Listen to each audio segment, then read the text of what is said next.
What's poppin', guys? It's your boy Jay, that's me. Let's discuss Night of Champions for May the 27th, 2023. The show, for the most part, was okay. The ending, tremendous. But there were a couple of bumps along the way, for sure.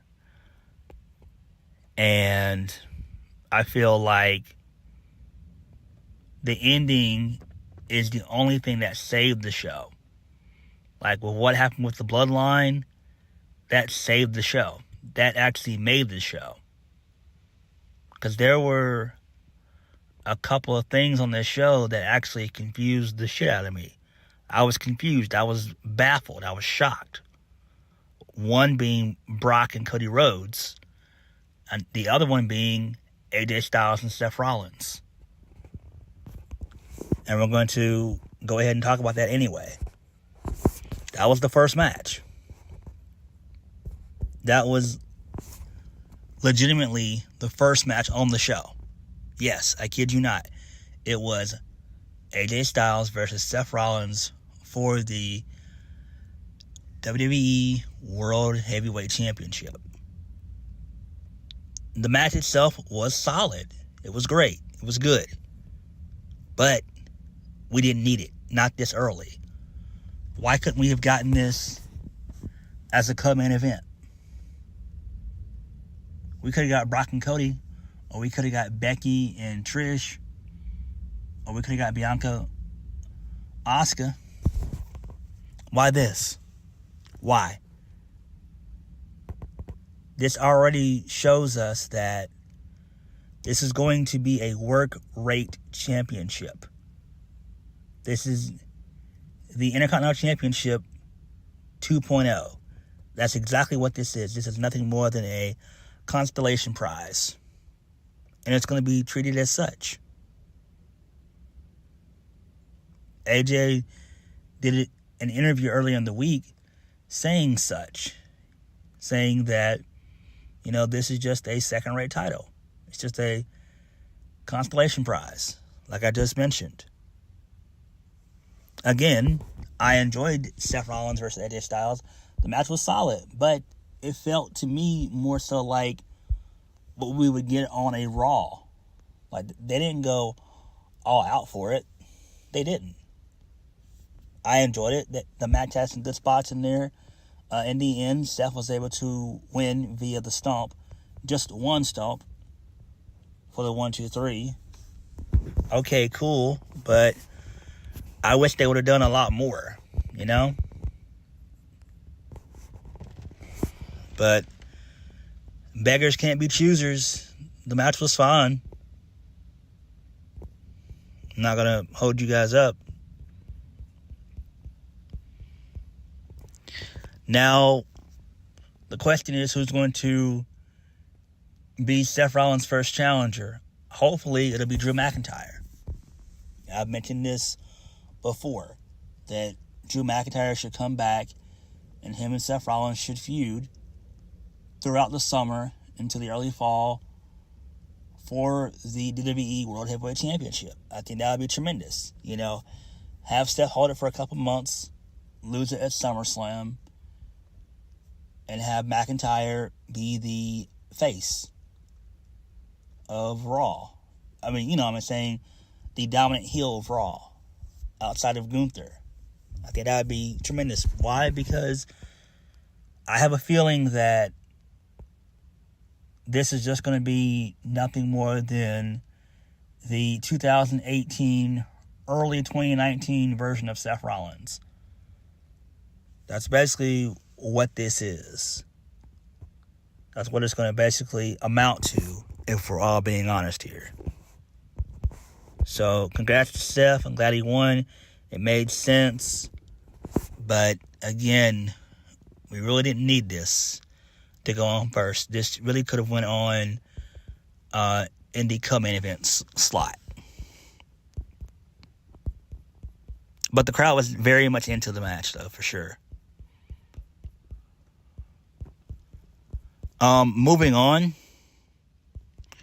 Well, actually, no. Post-match, Triple H, he raises Seth Rollins' hand in the air. He puts the title around Seth Rollins' waist. And we get a bunch of pyro for Rollins. So I do like that. That was pretty cool. Next, moving on, we get a Money in the Bank promo. We see the Street Profits. They're in the crowd. So that was the theme throughout the show. We got to see certain people there. That was pretty cool. I enjoyed that. Next, Becky Lynch versus Trish Stratus. This match was actually pretty decent. This match was very solid. I enjoyed it for the most part. It was 50-50. Becky got a decent bit of offense in, as well as Trish.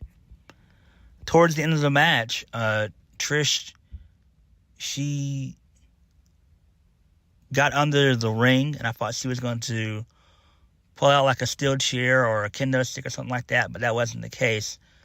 So Becky proceeds to go under there, and a wild Zoey Stark, she appears. And so she hits her Z 360 finish, and then Trish throws Becky back into the ring, pins her for the 1-2-3, and I'm fine with this. This actually makes a lot of sense.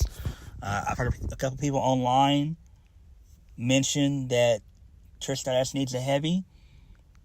This is great. She can mentor Zoey Stark. Hopefully this will allow Zoey Stark to have a character, and this can potentially get her over. So I'm not knocking this. This is actually a great call. This is very smart. Very, very smart. So I do enjoy that.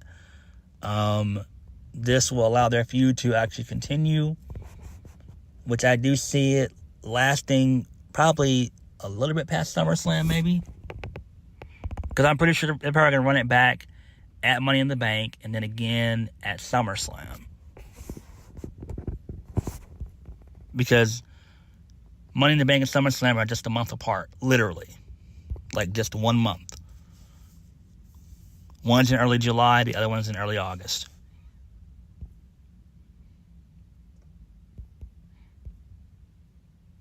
So Cody Rhodes, he's backstage getting checked on, getting his arm checked on by a doctor. So there's that. Moving on, we got a really good video package hyping up Mustafa Ali. They gave him a really good video package. I enjoyed it. I thought it was great. The crowd loved him. So this leads us into Mustafa Ali versus Gunther for the IC Championship. So Gunther wins via the powerbomb. The match here was solid.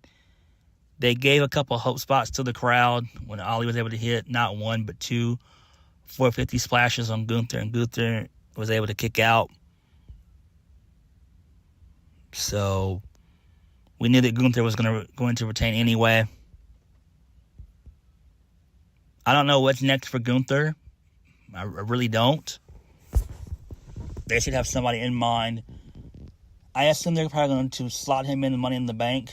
I assume that he's probably going to be in one of the qualifying matches in the coming weeks, especially starting this Monday. So I wouldn't be shocked if he actually is one of the participants in the Money in the Bank. Not that he'll win it, but he'll definitely be slotted in there for sure. But then again, do you want Gunther to be in a damn multi-man ladder match? Do you really want that? I know I don't. Excuse me, sorry about that.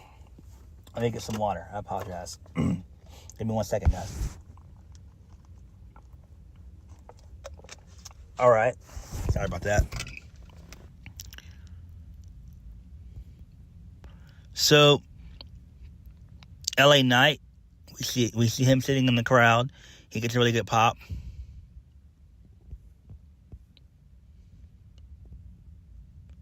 So that was cool. Before that, I forgot to mention Sami Zayn and Kevin Owens, they're backstage. They got a really good pop while they were back there. So they comment on what a run it has been as of late for both of them. And Sami seems concerned that it could end the night because of how dominant Roman Reigns has been and is.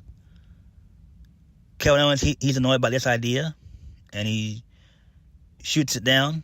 Owens gets fired up about how he and Sami Zayn will retain tonight, and Sami Zayn comes around and gets on the same page.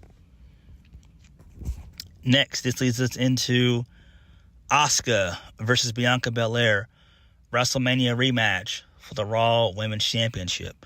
This match was good. It was solid.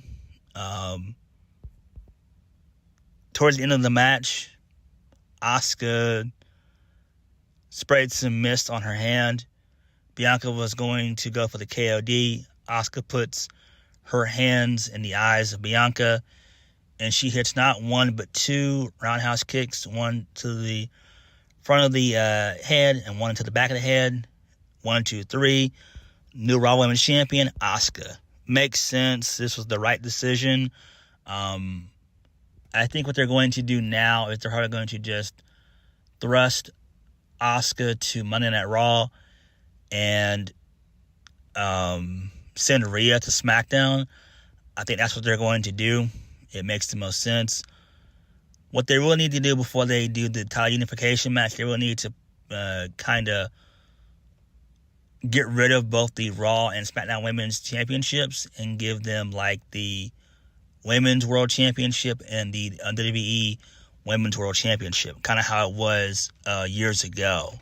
The same would be with the tag titles. Instead of having those ugly and disgusting looking red and blue tag titles, same thing with the Raw and SmackDown Women's Championships.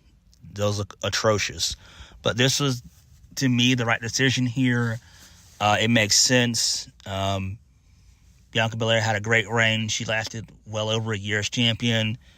They mentioned that on commentary. Michael Cole and Corey Graves. So I'm fine with this. I'm guessing all roads lead to Rhea Ripley. I don't know if they're going to do that at SummerSlam or if they're going to do that at Survivor Series. I would do Survivor Series versus SummerSlam. Again, you don't want to do a match of that magnitude so early because you don't have that long to build for it. You only have 2 months. So does she get her rematch at Money in the Bank or what? I think they'll probably end up going Bianca Asuka 3 at Money in the Bank, and then have Asuka go over, and then that's when we officially have Asuka slide it back to Raw, and then Rhea goes to SmackDown along with Judgment Day. So that's what they're probably going to do.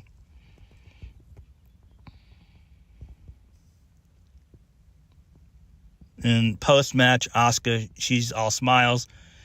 She stands tall with the title. She gets a big pyro reaction. Reaction.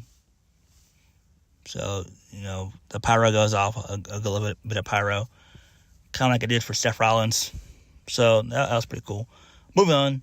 Karrion Kross and Scarlett, they're in the crowd. So, that's great. I enjoyed that. So, they gave me NXT vibes, seeing everybody in there, like Karrion Kross, LA Knight, Omos. Yes, he was in there. Felt like it was, NXT, I guess. Next, Natalya versus Rhea Ripley for the SmackDown Women's Championship. This was very short, and I'm happy.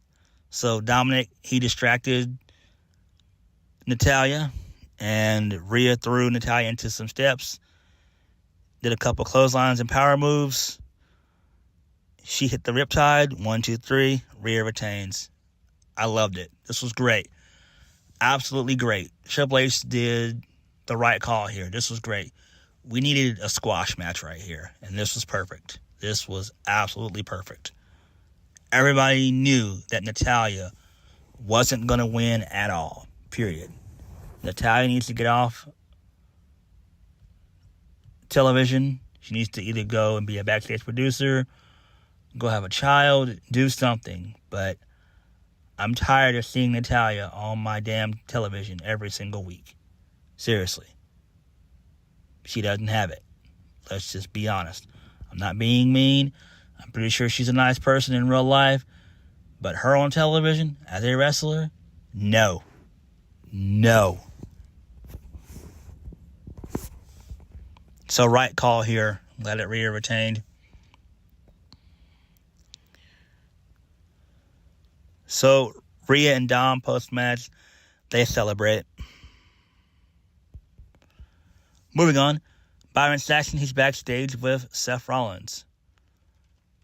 So Seth Rollins talks about how this feels good, and it has been a long time coming. So Saxton asks about the future of Raw now. So Seth Rollins says that he will be there on Monday and every Monday, but the difference is now he has world title things on his mind because he is the visionary, the revolutionary, and now finally the new WWE World Heavyweight Champion. So I like that. That was okay. Again, hopefully Drew McIntyre comes out on Raw and confronts him, and we get a feud between those two. That would make the most sense. What didn't make sense was Cody Rhodes versus Brock Lesnar. Now, Cody Rhodes in this match got way too much offense in, and I didn't like it. He reminded me of Super Cena. I didn't like it at all. This should have been like Rhea Ripley earlier on with Natalya. This should have had the same result. Brock should have came in there. He should have done a couple of suplexes, maybe a couple of belly suplexes, and possibly one or two just regular suplexes. One or two F5s. You're in, you're out. Maybe go about 3 minutes of a pure beatdown, and that's it. But I didn't like this, So there was a couple times Cody was able to hit the crossroads like 5 times in the match. He also hit the Cody Cutter as well as a disaster kick. There was a couple points in the match where Cody refused to tap out to the Kimura lock. He hit Lesnar a couple times with the titanium cast on his arm. So towards the end of the match, Lesnar was able to lock in the Kimura lock again, and then Cody just fades and passes out. The referee calls for the bell. Didn't like it because we knew that Cody wasn't at 100%, and the match should have been treated as thusly. Lesnar should have came in there and slaughtered Cody completely. He should have came in there, beat him down. Not like he did John Cena, but, at least a 3 to 5 minute squash. At least that. That's really what should have happened. Didn't like the match. Didn't. Now, we're probably going to end up dragging this out, not to SummerSlam, but probably Money in the Bank. I assume Cody's probably going to pull double duty. If we're being honest, he would have to pull double duty. Because he's the only one that makes sense to win Money in the Bank. If we're being honest. I don't know. But I assume that we're going to have Brock and Cody 3 at Money in the Bank versus SummerSlam. Again, I keep hearing rumors of people online saying, oh no, they're going to stretch out Cody and Roman to WrestleMania 40. And I call bullshit on that. That is fucking bullshit. I'm telling you that. Point blank period right now. This shit is not going to WrestleMania 40. This shit ends at SummerSlam for Roman Reigns. It's over and done with.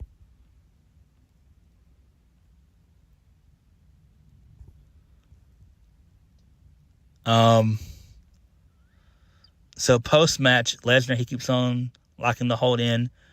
Then Lesnar finally lets go. Michael Cole points out how Cody never tapped out. And Brock dips up to the back, and then Cody, he falls out to the floor to try to regroup. Main event. Roman Reigns and Solo Sikoa versus Kevin Owens and Sami Zayn. This was great. I loved it. This was absolutely tremendous. Tremendous. This was great. This match was great. So Sami Zayn had a white a white robe like Ali did earlier on in the show. He had a white robe. It was really cool. It was great.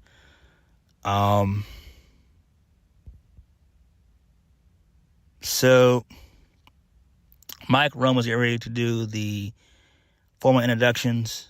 So Paul Heyman cuts them off. He does a great introduction for the Bloodline. So Mike Roman's about to take the entrances for Sami Zayn and Kevin Owens, but Sami takes to Mike. He speaks in Arabic fluently for a loud reaction. It was great. And then that's when the match gets underway. So towards the end of the match, there is a ref bump. Roman Reigns accidentally spears the referee because Sami Zayn ducked to get out of the way. That's when the Usos, they come out. They beat down Sami Zayn and Kevin Owens. And then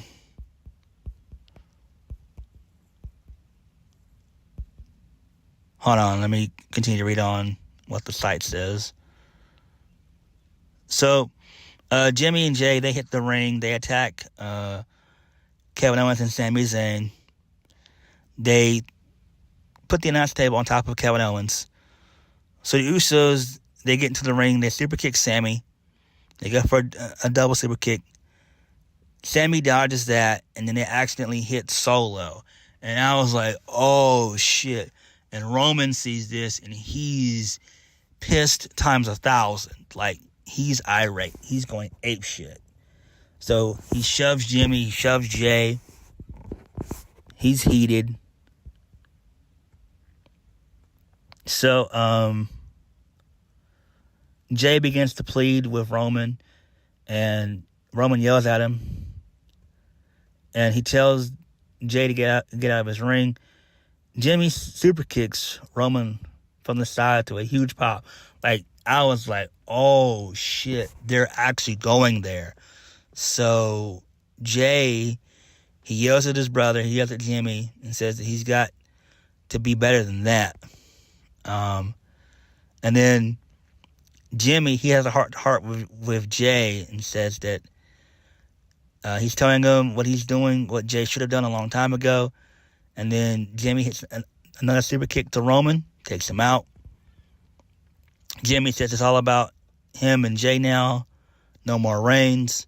Jimmy says he would have never treated his brother like that. And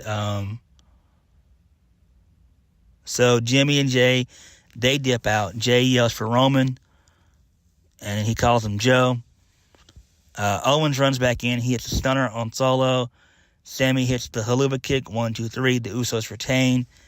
And this was just super duper good storytelling. I absolutely love this. This is something I'm gonna go back and watch. I'm gonna go back and watch the main event. I did the same thing with Brock and Cody. I'm gonna go back and watch the main event. It's absolutely beautiful storytelling. This is great. This is great. I'm glad that they chose story over Seth and AJ closing the show. They still could have been a co-main event, but with us getting this story, it's great. It shows the downfall of the Bloodline completely.